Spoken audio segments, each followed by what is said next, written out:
এরা কতক্ষণ চাষ করতে পারে? এই ধরো একটা, সকাল থেকে একটা। গ্রাম বাংলার চিরচেনা এক দৃশ্য।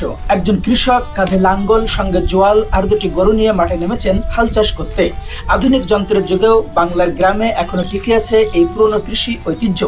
মাটির সঙ্গে কৃষকের এই সম্পর্কের জন্য আমাদের গ্রাম বাংলার আসল সৌন্দর্য। চলুন কথা বলি এক কৃষকের সঙ্গে, যিনি প্রতিদিন এই গরু নিয়ে কৃষিকাজই করেন। গ্রাম বাংলার একটি দৃশ্য আমরা আপনাদেরকে দেখাচ্ছি। কোথায় যাচ্ছেন আপনি? কোথায় চাষ করবেন? চাষ করা হয়েছে, এখন বাড়ি চলে যাচ্ছে। বাড়ি যাচ্ছেন? এই দুইটা গরু কি ষাঁড় নাকি বলদ বলদ। বলদ? এরা কতক্ষণ চাষ করতে পারে? এই ধরো একটা, সকাল থেকে একটা। সকাল থেকে একটা পর্যন্ত একটা না? আপনার কত বিঘা জমি করতে পারে? 50 শতক। 50 শতক জমি করতে পারে। আচ্ছা, আপনি রেগুলার এই কাজ করেন? এগুলোরই কাজ করি।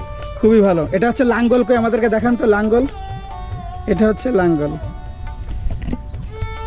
চমৎকার জিনিস আপনি আমাদেরকে দেখালেন। আপনার নাম কি? রফিকুল ইসলাম। কোথায় থাকেন আপনি? এই বাসা আমার এখানে। আচ্ছা, কি লাগাবেন এই জমিতে চাষ করার পরে? বেগুন লাগাবো। আচ্ছা, বেগুনের তো অনেক দাম।